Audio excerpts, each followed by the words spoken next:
Good morning, everyone. Today we are going to learn 8th Standard History, Chapter 30, സാമൂഹ്യ സംഘങ്ങളും സാമൂഹ്യ നിയന്ത്രണവും എന്ന് പറയുന്ന ചാപ്റ്ററാണ് നമ്മൾ ഇന്നിവിടെ ഡിസ്കസ് ചെയ്യാൻ പോകുന്നത്. ഇതിൽ പ്രതിപാദിക്കുന്ന എന്താണ് സമൂഹം, എന്താണ് സാമൂഹ്യ സംഘങ്ങൾ, എങ്ങനെയൊക്കെയുള്ള സാമൂഹ്യ സംഘങ്ങളാണ് ഉള്ളത്, സാമൂഹ്യ നിയന്ത്രണം എന്താണ്, ഇതൊക്കെയാണ് ഈ ഒരു ചാപ്റ്ററിൽ നമ്മൾ പഠിക്കുന്നത്. ഓക്കെ, അപ്പോൾ എന്താണ് സമൂഹം എന്ന് പറഞ്ഞാൽ നമുക്കറിയാം. നമ്മുടെ സൊസൈറ്റിയാണ് സമൂഹം എന്ന് പറയുന്നത്, അല്ലേ? നമ്മൾ ആദ്യം സൊസൈറ്റിയിൽ കൂടെയാണ് നമ്മൾ എല്ലാം പഠിക്കുന്നത്, അല്ലേ? ആദ്യം നമ്മളുടെ കുടുംബം, പിന്നെ സൊസൈറ്റി. അതാണല്ലോ നമ്മുടെ ജീവിതം എന്ന് പറയുന്നത്. അപ്പോൾ സൊസൈറ്റി വളരെ അധികം ഓരോ വ്യക്തിയിലും വളരെ അധികം സ്വാധീനിച്ചിട്ടുണ്ടെന്ന് നമുക്ക് അറിയാൻ പറ്റും, അല്ലേ? അപ്പോൾ എന്താണ് സാമൂഹ്യ സംഘം എന്ന് നമുക്ക് നോക്കാം. എന്താണ് സാമൂഹ്യ സംഘം? അതായത് നമ്മുടെ ജീവിതത്തിൽ ഏറ്റവും അനിവാര്യമായ ഒരു ഘടകമാണ് എന്ന് പറയുന്നത് എന്താണ്? സാമൂഹ്യ സംഘങ്ങളാണ്. എന്താണ് സാമൂഹ്യ സംഘം? അതായത് നേരിട്ടോ അല്ലാതെയോ ആശയവിനിമയം നടത്തുകയും ചില ലക്ഷ്യങ്ങൾക്കായി പ്രവർത്തിക്കുകയും ചെയ്യുന്ന രണ്ടോ അതിലധികമോ വ്യക്തികൾ ഒത്തുചേരുമ്പോൾ ഒരു സാമൂഹ്യ സംഘം ഉണ്ടാകുന്നു. അപ്പോൾ രണ്ടോ അതിലധികമോ വ്യക്തികൾ ഒത്തുചേരുമ്പോഴാണ് എന്തുണ്ടാകുന്നത്? ഒരു സാമൂഹ്യ സംഘം ഉണ്ടാകുന്നത്. അതായത് നേരിട്ടോ അല്ലാതെയോ ആശയവിനിമയം നടത്തും, ചില ലക്ഷ്യങ്ങൾക്കായി പ്രവർത്തിക്കുകയും ചെയ്യും. That is called social group അല്ലെങ്കിൽ സാമൂഹ്യ സംഘം എന്ന് പറയാം. അപ്പോൾ ഇവിടെ രണ്ട് ഇമേജസ് കൊടുത്തിട്ടുണ്ട്. അതായത് ഇതൊരു ബസ് സ്റ്റോപ്പ് ആണെന്ന് തോന്നുന്നു. ബസ് സ്റ്റോപ്പ് കൊടുത്തിട്ടുണ്ട്, ഇവിടെ ഒരു കുടുംബത്തിന്റെ പിക്ചർ കൊടുത്തിട്ടുണ്ട്. അപ്പൊ ഇത് തന്നെ നമുക്ക് നോക്കുമ്പോൾ മനസ്സിലാവും. ഈ ബസ് സ്റ്റോപ്പിൽ നിൽക്കുന്ന ആളുകൾക്ക് പരസ്പരം അറിയാവോ? ഇല്ല. അപ്പൊ ഇവിടെയാണെങ്കിൽ കുടുംബത്തിലുള്ളവർക്കാണെങ്കിൽ പരസ്പരം അറിയാൻ പറ്റും. അപ്പൊ അതെന്താണ് അതിന്റെ വ്യത്യാസം എന്ന് ജസ്റ്റ് ഒന്ന് അറിഞ്ഞു വെക്കുക. അടുത്തത്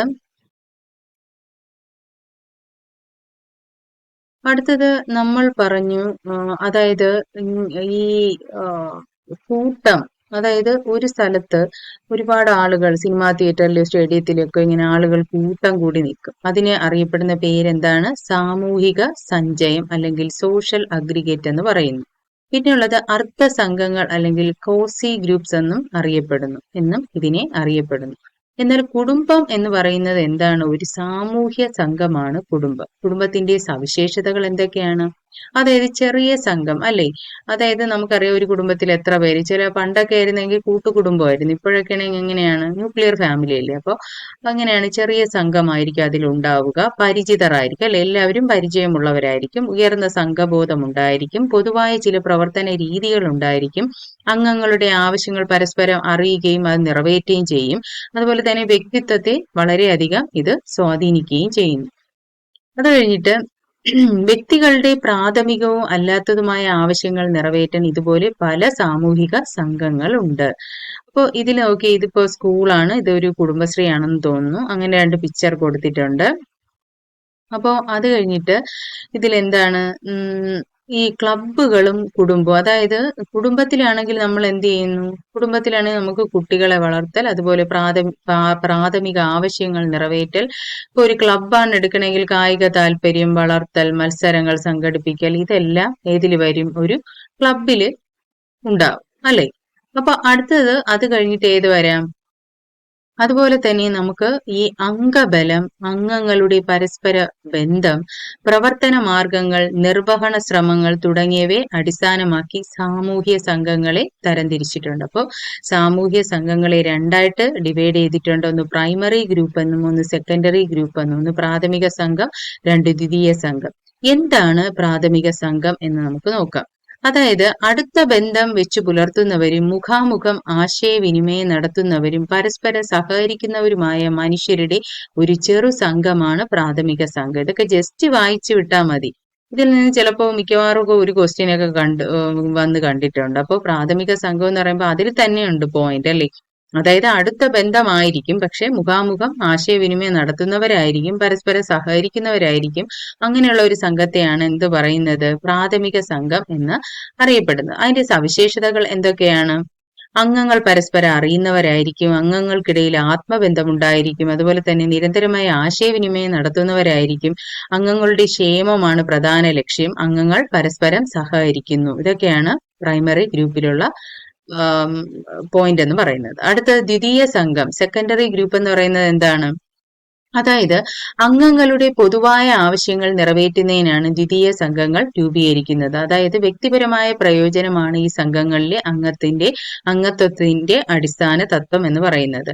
അതായത് സാമൂഹ്യ ജീവിതത്തിലെ ചില ദ്വിതീയ സംഘങ്ങൾ എന്ത് ചെയ്യുന്നു, ലക്ഷ്യങ്ങൾ നിറവേറ്റി കൊടുക്കാതെയൊക്കെ ഇരിക്കും ചില സാമൂഹ്യ സംഘങ്ങൾ. അതായത് നമ്മുടെ ഈ ക്ലബ്ബുകൾ എടുക്കാം, അതുപോലെ തന്നെ ഫുട്ബോൾ ടീം എടുക്കാം. അങ്ങനെയൊക്കെ നോക്കുമ്പോൾ നമ്മൾ പറയില്ല, നമ്മുടെ നാട്ടിൽ തന്നെ ഒരുപാട് ക്ലബ്ബൊക്കെ കാണും ഇല്ലേ, ഓരോരോ ഗ്രൂപ്പ് ചേർന്ന് ഓരോ ക്ലബ്ബ് സംഘടിപ്പിക്കും. അപ്പൊ അവര് തന്നെ ചെയ്യാത്ത അവര് നമുക്ക് ഒരുപാട് കാര്യങ്ങൾ വാഗ്ദാനമൊക്കെ തരും, പക്ഷെ അവര് ചെയ്യാത്ത ഒരുപാട് കാര്യങ്ങളുണ്ട്. അതായത് സാമൂഹ്യ സംഘങ്ങൾ നമ്മുടെ ജീവിതത്തിൽ വളരെയധികം ചെലുത്തുന്ന സ്വാധീനം വളരെ വലുതാണ്.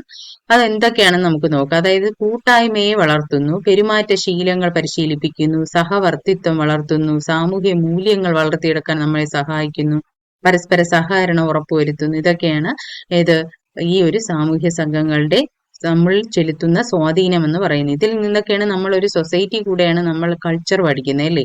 അപ്പോൾ ഇതിൽ കൂടെയാണ് നമ്മൾ ഇതൊക്കെ മനസ്സിലാക്കുന്നത് എന്ന് ഓർത്തു വെക്കുക.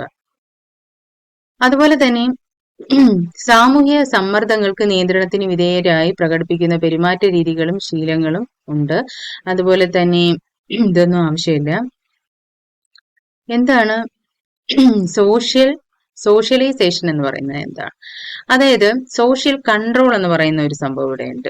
അത് നമുക്ക് നോക്കാം. എന്താണ് സോഷ്യൽ കൺട്രോൾ എന്ന് നമുക്ക് നോക്കാം. അതായത് ഓരോ സാമൂഹ്യ സംഘവും എന്ത് ചെയ്യുന്നു, അംഗങ്ങളുടെ മേൽ എന്ത് ചെയ്യുന്നു, ഏർപ്പെടുത്തുന്ന സമ്മർദ്ദങ്ങളെയും അതുപോലെ തന്നെ ഇടപെടലുകളെയൊക്കെയാണ് എന്തോന്നറിയപ്പെടുന്നത്, സോഷ്യൽ കൺട്രോൾ എന്ന് പറയുന്നത്. അപ്പൊ എന്താണ്, ഓരോ സാമൂഹ്യ സംഘവും അംഗങ്ങളുടെ മേൽ ഏർപ്പെടുത്തുന്ന സമ്മർദ്ദങ്ങളെയും ഇടപെടലുകളെയുമാണ് സാമൂഹ്യ നിയന്ത്രണം അഥവാ സോഷ്യൽ കൺട്രോൾ എന്ന് അറിയപ്പെടുന്നത്. ചിലപ്പോൾ ഇങ്ങനെ ക്വസ്റ്റ്യൻ ചോദിക്കാം, ഓരോ സാമൂഹിക അംഗവും അംഗങ്ങളുടെ മേൽ ഏർപ്പെടുത്തുന്ന സമ്മർദ്ദങ്ങളുടെ ഇടപെടലുകളെയുമാണ് എന്തെന്ന് പറയുന്നത്. എന്താണ് സോഷ്യൽ കൺട്രോൾ അല്ലെങ്കിൽ സാമൂഹ്യ നിയന്ത്രണം എന്ന് പറയുന്നത്? എന്താണ് സാമൂഹ്യ നിയന്ത്രണത്തിന്റെ സവിശേഷതകൾ എന്ന് നമുക്ക് നോക്കാം. എന്തൊക്കെയാണ്? ഓരോ സമൂഹത്തിലും പൊതുവെ അംഗീകരിക്കപ്പെട്ട ചില പെരുമാറ്റ രീതികളുണ്ട് ഇല്ലേ. പെരുമാറ്റ നിയന്ത്രണത്തിനും അതുപോലെ തന്നെ സാമൂഹികരണത്തിനും ഉചിതമായ സാമൂഹ്യ സ്ഥാപനങ്ങൾക്ക് സമൂഹം രൂപം നൽകുന്നു. അതായത് കുടുംബം, മതം, വിദ്യാലയം, സാമ്പത്തിക രാഷ്ട്രീയ സ്ഥാപനങ്ങൾ എന്നിവ സാമൂഹ്യ നിയന്ത്രണം നടത്തുന്ന ഇത്തരം സാമൂഹ്യ സ്ഥാപനങ്ങളാണ്. അതായത് സോഷ്യൽ ഇൻസ്റ്റിറ്റ്യൂഷൻ ആണ് ഇതൊക്കെ. അതായത് നമുക്കറിയാലോ, നമ്മൾ വിദ്യാലയത്തിൽ പോകുമ്പോൾ തന്നെ ഒരുപാട് തരത്തിലുള്ള കുട്ടികളാണ് അവിടെ വരുന്നത്. അവരിൽ നിന്ന് നമ്മൾ പഠിക്കുന്നുണ്ട് ഇല്ലേ. അതുപോലെ തന്നെ പോലീസ്, കോടതി, ജയിൽ, പട്ടാളം തുടങ്ങിയ സംവിധാനങ്ങൾ സാമൂഹ്യ നിയന്ത്രണം ഔപചാരികമായി നിർവഹിക്കുന്നു. സാമൂഹ്യ നിയന്ത്രണത്തിന് വിധേയരാകാത്തവർക്ക് മുന്നറിയിപ്പ് കൊടുക്കുകയോ അത്തരം പെരുമാറ്റങ്ങൾ ഇല്ലാതാക്കുകയോ ശിക്ഷിക്കുകയോ ചെയ്യാനുള്ള സ്ഥാപനങ്ങളും സംവിധാനങ്ങളും സമൂഹത്തിൽ ഉണ്ടായിരിക്കും. ഇത് നോർമൽ ആയിട്ടുള്ള എല്ലാവർക്കും അറിയാവുന്ന കാര്യങ്ങളാണ്. ഇതൊക്കെ ജസ്റ്റ് ഒന്ന് വായിച്ചു വെക്കുക. അടുത്തത് സാമൂഹ്യ നിയന്ത്രണം എങ്ങനെ നടത്തുന്നു എന്നാണ്. അതായത് സാമൂഹ്യ നിയന്ത്രണം എന്ന് പറയുമ്പോൾ എല്ലാവർക്കും പ്രയോജനമായ ഒരു അവസ്ഥ ഉണ്ടാക്കുന്നതാണ് സാമൂഹ്യ നിയന്ത്രണം. അതായത് ട്രാഫിക് പോലീസ് ഉണ്ടോ, ഇവിടെ കുറച്ച് പിക്ചർ ഉണ്ട്. ട്രാഫിക് പോലീസ്, അതായത് കോടതി, സ്കൂള്, ഇങ്ങനെയൊക്കെ നമ്മൾ നോക്കുകയാണെങ്കിൽ ഓരോ സാമൂഹ്യ നിയന്ത്രണവും. സ്കൂളുകളിൽ ഓരോ ചിട്ടകളുണ്ട് ഇല്ലേ, അതനുസരിച്ച് തന്നെ നമ്മൾ ജീവിക്കണം. ജയിലിൽ ഓരോ ചിട്ടകളുണ്ട്, അത് അനുസരിച്ച് വേണം അവിടെ ജീവിക്കാൻ. അതുപോലെ തന്നെ കോടതി വിധി, കോടതിയിലുള്ള ചിട്ടകൾ, അതുപോലെ തന്നെ കോടതിയിൽ എങ്ങനെയാണ് സാമൂഹ്യ നിയന്ത്രണം എന്ന് പറയുന്നത്, കുറ്റം ചുമത്തിയും ശിക്ഷിച്ചുമാണ് കോടതിയിൽ സാമൂഹ്യ നിയന്ത്രണം എന്ന് പറയുന്നത്. അതായത് നിയമങ്ങൾക്കനുസൃതമായി പ്രവർത്തിക്കുക, അതാണ് അവരുടെ ലക്ഷ്യം അല്ലെ.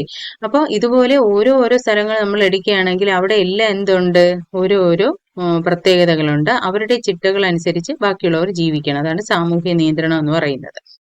അതാ ഇവിടെ കുറച്ച് പിക്ചർ കൊടുത്തിട്ടുണ്ട്. അതായത് സാമൂഹ്യ നിയന്ത്രണം എന്ന് പറയുന്നത് എന്താണ്, ഇതിനെ രണ്ടായിട്ട് ഡിവൈഡ് ചെയ്തിട്ടുണ്ട്. അനൗപചാരിക സാമൂഹ്യ നിയന്ത്രണമെന്നും ഔപചാരിക സാമൂഹ്യ നിയന്ത്രണം. അതായത് അനൗപചാരിക സാമൂഹ്യ നിയന്ത്രണം എന്ന് പറയുമ്പോൾ അതിൽ കുടുംബം വരും, മതം വരും, സമപ്രായക്കാരുടെ സംഘം വരും. ഔപചാരിക സാമൂഹ്യ നിയന്ത്രണം എന്ന് പറയുമ്പോൾ പോലീസ് വരും, പട്ടാളം വരും, കോടതി വരും, ജയിൽ വരും.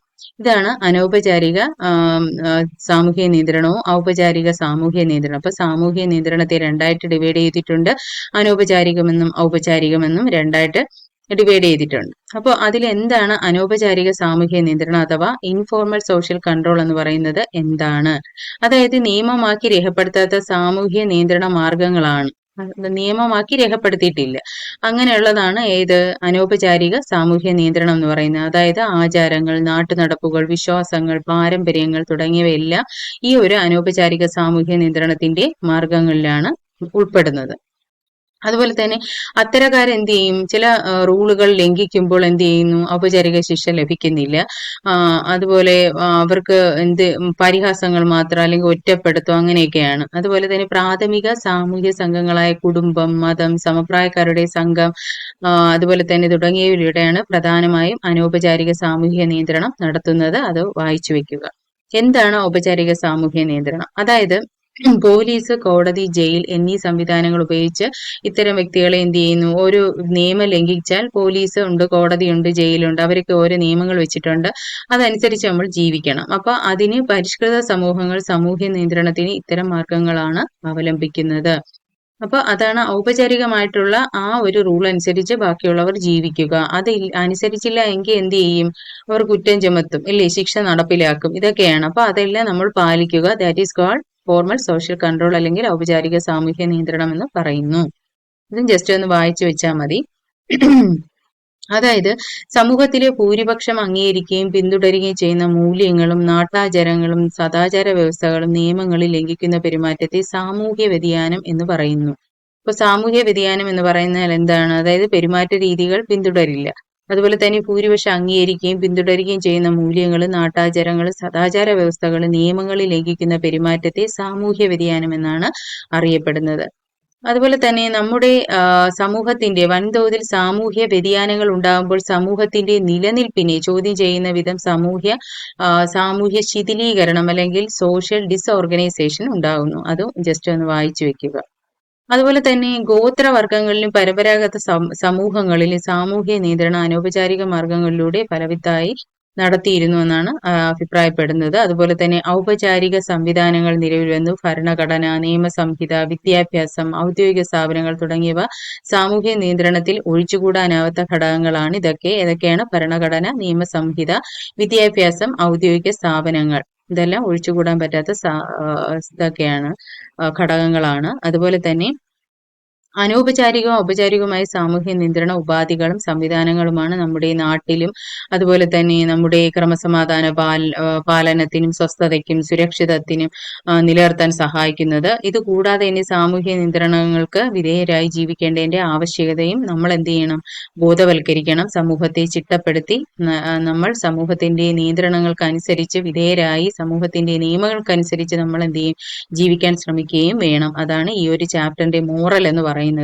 അപ്പൊ നമ്മൾ ഈ ചാപ്റ്ററിൽ എന്തൊക്കെ പഠിച്ചു? സാമൂഹ്യ സംഘങ്ങൾ, സാമൂഹ്യ നിയന്ത്രണം. സാമൂഹ്യ സംഘങ്ങൾ എത്ര തരത്തിലുണ്ട്? പ്രാഥമിക സംഘമുണ്ട്, അതില് ദ്വിതീയ സംഘമുണ്ട്, തൃതീയ സംഘമുണ്ട്. അപ്പം ഏതൊക്കെയാണ് സാമൂഹ്യ നിയന്ത്രണം എന്ന് പറയുന്നത്? അനൗപചാരികമുണ്ട്, ഔപചാരികമുണ്ട്. ആചാരങ്ങൾ, പാരമ്പര്യങ്ങൾ, നാട്ടുനടപ്പുകൾ വരുന്നത് അനൗപചാരികം. ഔപചാരികം എന്ന് പറയുമ്പോൾ നിയമം, പോലീസ്, വിദ്യാഭ്യാസം, കോടതി, ജയിൽ, ഇതെല്ലാം ഔപചാരികമാണ്. പിന്നെയുള്ളത് ദ്വിതീയ സംഘമാണ്. ഞാൻ തൃതീയ സംഘം എന്ന് പറഞ്ഞു. അപ്പോൾ പ്രാഥമിക സംഘമുണ്ട്, ദ്വിതീയ സംഘമേ ഉള്ളൂ. അപ്പോൾ ദ്വിതീയ സംഘമാണ് ഏത്? ഔപചാരിക നിയന്ത്രണം വരുന്നത്. അതിൽ നിയമം വരും, പോലീസ് വരും, വിദ്യാഭ്യാസം വരും, കോടതി വരും, ജയിൽ വരും. ഓക്കെ, അപ്പോൾ ഇത് ഇത്രയുമാണ്. നമ്മൾ ഒരു സാമൂഹ്യ ജീവി ആയതുകൊണ്ട് നമ്മൾ സമൂഹത്തിലെ എല്ലാ ചട്ടങ്ങളും നിയമങ്ങളും എല്ലാം നമ്മൾ പാലിച്ച് അനുസരണയുള്ളവരായി ജീവിക്കണം എന്നാണ് ഈ ഒരു ചാപ്റ്റർ നമ്മൾ പഠിപ്പിച്ചു തരുന്നത്. അപ്പോൾ ഇതിൽ ജസ്റ്റ് ഒന്ന് വായിച്ചു വയ്ക്കുക. ഇതോടെ 8ാം ക്ലാസ്സിലെ 13 ചാപ്റ്ററും ഞാൻ ഫിനിഷ് ചെയ്തിരിക്കുകയാണ്. അപ്പോൾ I hope you all understood. Okay, വീണ്ടും 9ാം ക്ലാസ്സിലെ ചാപ്റ്ററുമായി ഞാൻ വരുന്നുണ്ട്. അപ്പോൾ നമുക്ക് അടുത്ത ക്ലാസ്സിൽ വീണ്ടും കാണാം. Okay, see you again. If you like my channel, please like, share and subscribe. Okay, thank U.